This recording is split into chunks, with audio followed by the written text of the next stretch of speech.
Bonjour à tous. Donc, encore une petite vidéo pour revenir sur les définitions. Donc, comportement moteur, action motrice, conduite motrice. Comme vous le voyez sur le titre, retour sur les définitions, les concepts utilisés dans ce premier cours. Et on reviendra sur le schéma de la démarche d'interprétation qui permet de préciser ce premier cours. Donc, le comportement moteur, c'est quoi? Ensemble des manifestations motrices observables d'un individu agissant. Le comportement moteur se définit par ce qu'on voit de l'extérieur. C'est donc le produit, la description du faire. Ce qui est difficile dans les activités physiques et sportives, c'est que ce produit est à refaire à chaque fois, n'est pas matériel. Il n'y a pas d'objet. Contrairement à l'ébéniste, le produit pour lui c'est le meuble. Pour le faire, il doit mettre en œuvre des actions motrices. Et s'il rate le meuble, il va falloir étudier ce qui l'a raté et pourquoi. Par exemple, angle pas droit, couleur pas uniforme. Et donc ce comportement moteur, il donne lieu à une caractérisation qui va passer par l'observation.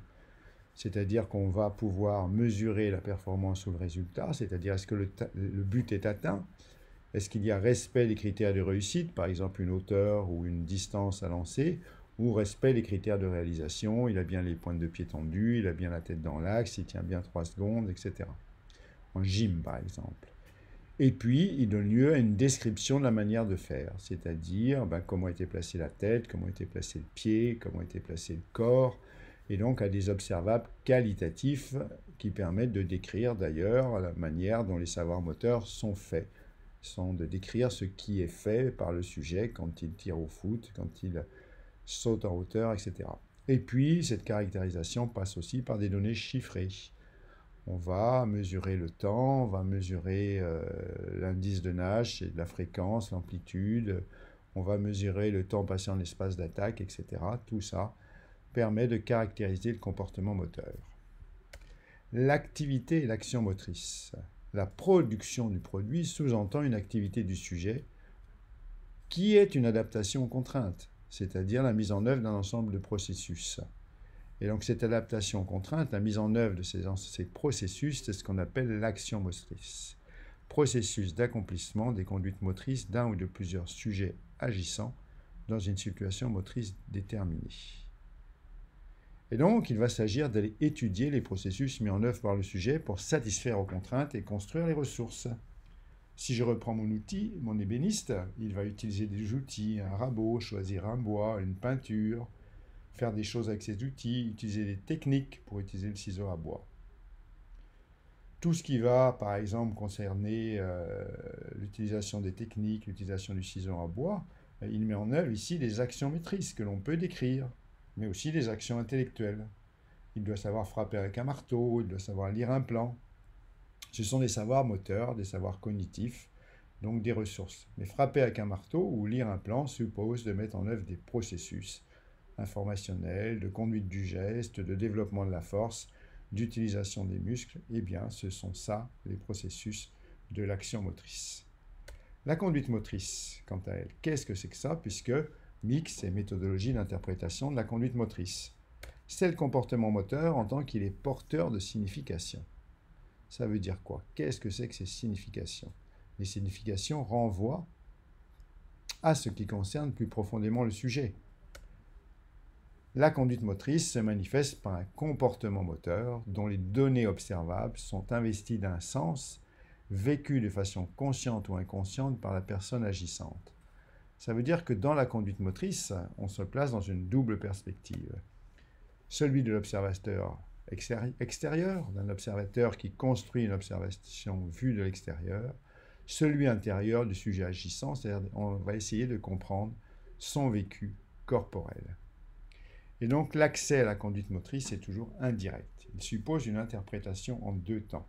Un temps objectif du point de vue de la personne extérieure qui interprète à partir de connaissances scientifiques, à partir des connaissances qu'il a, lui, de ses savoirs au niveau scientifique, de ses connaissances qu'il a du sujet, mais un point de vue de ses connaissances aussi sur les contraintes de l'APS, mais aussi un point de vue subjectif. On va faire des hypothèses sur le vécu corporel de la personne, en fonction de sa propre expérience, mais aussi en fonction de ce qu'on connaît du sujet. Et donc, on met en œuvre une démarche générale que j'ai déjà présentée dans le cours, mais sur laquelle je reviens ici. La démarche générale, c'est pourquoi le pratiquant fait-il cela? C'est le titre de ce module. Et donc, il y a ce que fait le sujet, c'est-à-dire le comportement, et on va utiliser l'observation et développer une compétence d'observation pour décrire le produit mis en œuvre par le sujet. Voilà. Et on a vu que la difficulté chez nous, c'est que le produit, il était éphémère. On va faire une analyse. L'analyse, elle renvoie à ce que fait le sujet pour faire, c'est-à-dire qu'est-ce qu'il met en œuvre pour produire le résultat, le comportement. Et donc, on va avoir à étudier les problèmes rencontrés par mon sujet. L'APS, elle pose des problèmes, mais il va falloir nous définir ce qu'a rencontré le sujet. Si problème il y a, si tout est parfait, on ne va pas s'inventer à lui inventer des problèmes. Voilà. Et on va, à la suite de ça, interpréter. Interpréter, c'est-à-dire on va se poser la question de ce qu'il fait pour faire. Il fait quelque chose pour faire, mais pourquoi il le fait comme ça? Et donc on va s'intéresser aux causes, aux motifs de l'action, à la fois des causes objectives et à la fois des raisons subjectives du point de vue du sujet.